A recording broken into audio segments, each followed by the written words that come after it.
सुमित जी, खबर संसार में आपका बहुत बहुत स्वागत है।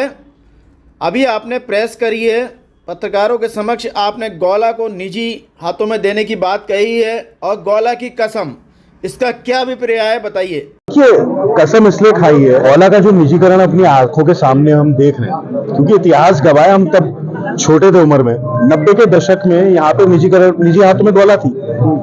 यहाँ पे हमने खून खराबा होते हुए देखा है रेता बजरी के लिए, हमने घरों को बर्बाद होते हुए देखा है, हमने गुंडाई देखी है, हमने बदमाशी देखी है। ये वो व्यवस्था फिर से लागू करने का प्रयास कर रहे हैं। और ये गौला नदी में 7500 डंपर मालिक रजिस्टर्ड है। नंदौर मिला लो तो 2500 वहां पे भी है। 10,000 डंपर मालिक सीधे सीधे प्रभावित हो रहे हैं। पहले जो फिटनेस आपका आरटीओ दफ्तर से होती थी 4,000 रुपए में होती थी, अब वो फिटनेस हो गई 15,000 रुपए में।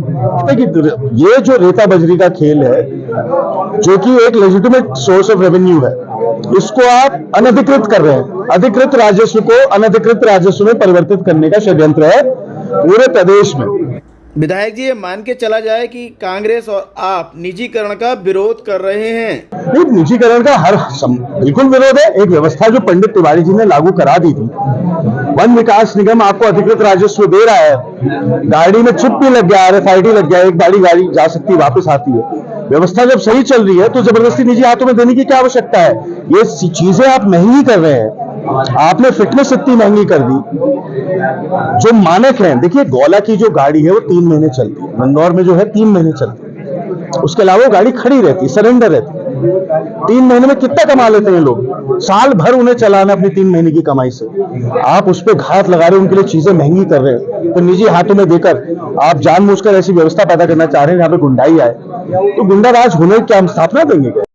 विधायक जी, अभी आपने इन्वेस्टर मीट में 27 करोड़ का टेंट का आरोप लगाया है। ये पता कर लीजिए ना, ये तो आम जानकारी है। टेंट कितने का लगा है वहां पे, आप पता कर लीजिए। 27 करोड़ रुपए का टेंट लगा है। मैं कह रहा हूं 50 का लगाइए आप। लेकिन जो निवेश के दावे कर रहे हैं वो निवेशक आए, कोई दिक्कत नहीं है, लेकिन वैसा ना हो कि त्रिवेंद्र सिंह रावत जी जब मुख्यमंत्री थे, जो व्यवस्था थी उन्होंने इन्वेस्टर समिट कराया, वो अगर फिर से वैसे हालात होंगे तो फिर हमें स्वीकार नहीं है कि आप जनता का धन ऐसे बर्बाद करें। विधायक जी, कांग्रेस के लोग कह रहे हैं कि यहीं के व्यक्ति ले जाके लंदन और UAE में। ये आरोप नहीं है, ये विदित चीजें हैं, ये सबके समक्ष है। वो कंपनी जिससे MOU लंदन में साइन हुआ, वो यहाँ की लोकल कंपनी है, तो लंदन ले जाके क्या MOU साइन करा आपने? तो ये बातें, ये आम जानकारी है। ये आप जो भी लोग इंडस्ट्री से जुड़े हुए हैं, उनसे आप आम राय, आम जानकारी लेंगे, आपको पता लगेगा।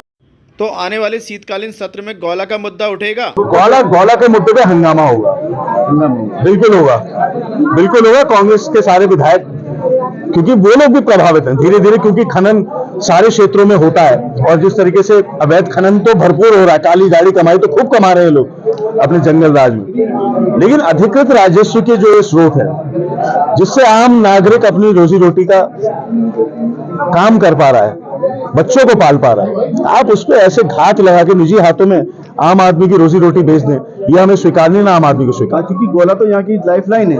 गौला हमारी आर्थिक जननी है। मैंने जैसा आपसे कहा, गौला और हल्द्वानी जो है पूरे कुमाऊं की आर्थिक राजधानी है, तो पूरी अर्थव्यवस्था तो गौला ही डिक्टेट करती है हमारी। तो आप गौला पे घात लगाकर अर्थव्यवस्था को डुबोकर आप क्या हासिल करना चाहते हैं?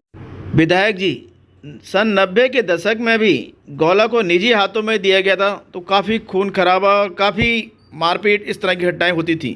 90 के दशक में मुझे याद है, हम लोग स्कूल में थे, जब हल्द्वानी आते थे तब मोबाइल नहीं होते थे, सुनने को मिलता था। हम स्कूल में, बोर्डिंग स्कूल में थे, वापस आते थे, सुनने को मिलता था। इतने मर्डर हो गए। एक महीना मुझे याद है 96 या 97 में, जब 40 से ज्यादा मर्डर हुए थे हल्द्वानी में, यही रेता बजरी को लेकर। तो क्या ये वो व्यवस्था, ये गुंडा राज स्थापित करने का इनका दोबारा प्रयास है? क्योंकि यहाँ की शांति व्यवस्था, यहाँ की अर्थव्यवस्था को डुबोने के लिए अगर ये कोई भी कदम उठाएंगे, उसका कड़ा विरोध इनको झेलना पड़ेगा।